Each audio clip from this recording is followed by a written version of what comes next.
Wordsworth, Romney, obsolescence. He's waiting. He's waiting, Chancellor. Order him in. Wordsworth, obsolescence.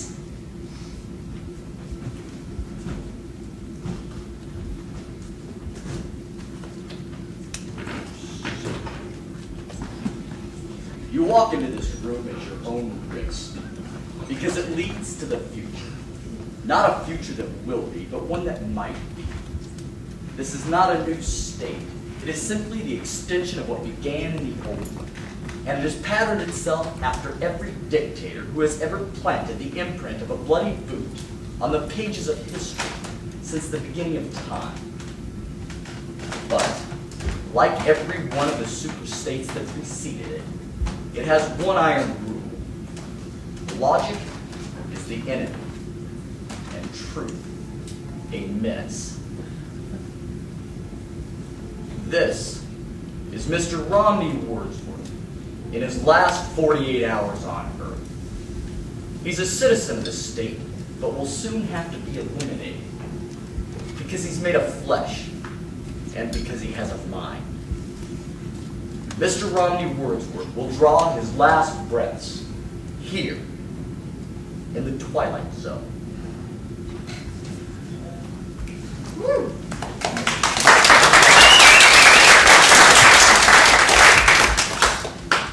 Wordsworth, wrong. Field investigation finding obsolescence. You know why you're here, Mr. Wordsworth? Yes, sir. I'd ask you to speak up, if you will. Yes, sir. I know why I'm here. You've been under investigation, Mr. Wordsworth, for the mandatory period of 1 year and 11 months. You're found to be obsolete. It's the purpose of this hearing to make a finding in the matter and sentence accordingly. Do you understand? Yes, sir. I understand. Your occupation, Mr. Wordsworth?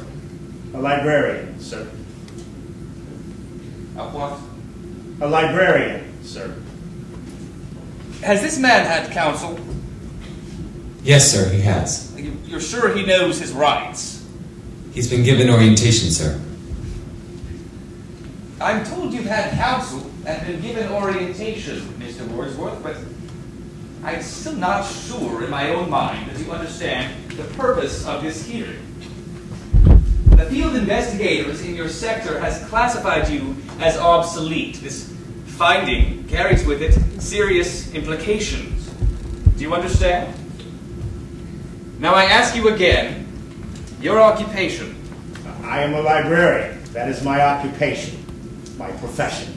If you people choose to call that obsolete. Clarify the term. Mr. Wordsworth, you people, you make reference to the state. I make reference to the state. And you persist in declaring your occupation as being that of a librarian. Is that correct? That is correct. A librarian having to do with books? Yes, sir. Books. Well, since there are no more books, Mr. Wordsworth, there is scant need for libraries. And of course, it follows that there is little call for the services of a librarian. Case in point, a minister. He would tell us that his function is that of preaching the Word of God.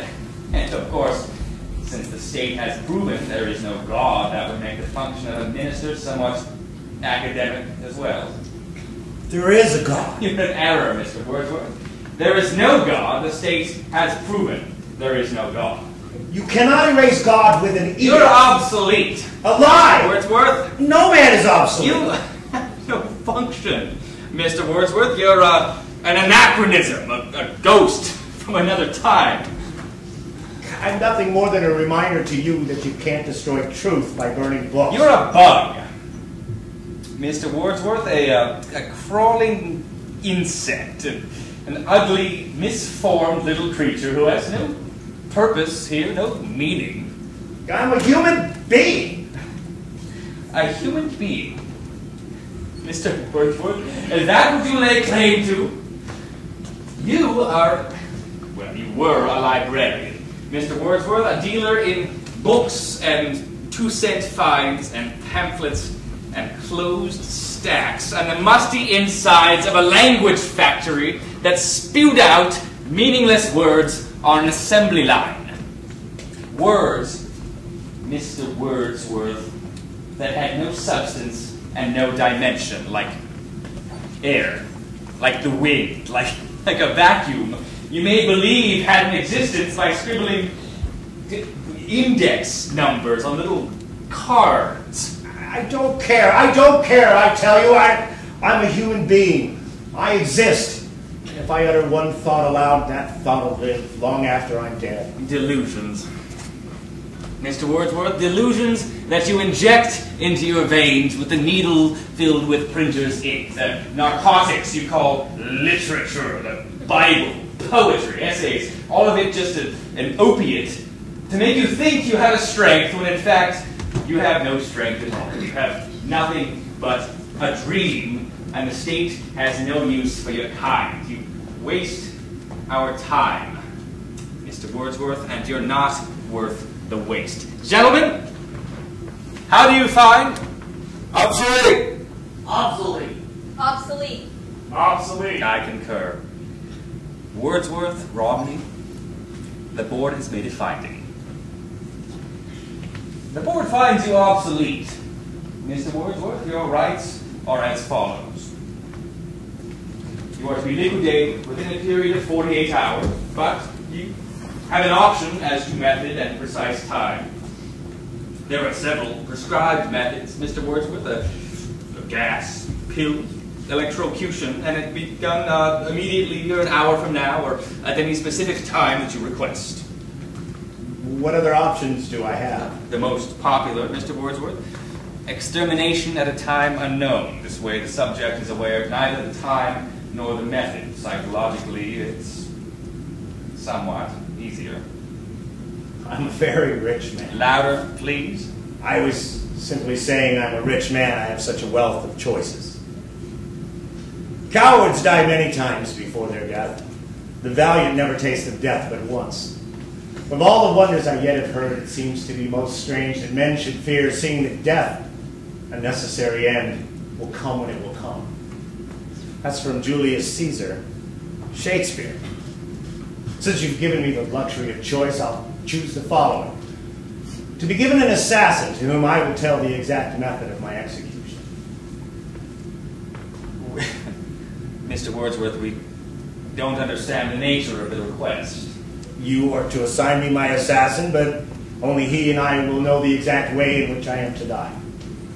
That would be acceptable, Mr. Wordsworth, so long as your liquidation is accomplished within the 48-hour period. And one final request, Chancellor. I should like to die with an audience. I would like my death to be televised.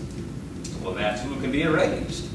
Mr. Wordsworth, it's not infrequent that we televise executions. It has an educative effect on the population. I have no doubt. Now, is the time of the liquidation, Mr. Wordsworth? Tomorrow midnight. And the place? In my room. Agreed.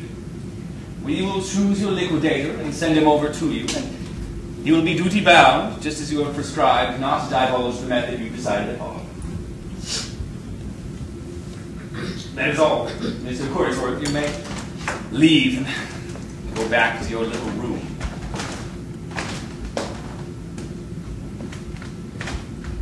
Thank you, Chancellor. Whoever said the state didn't have a heart.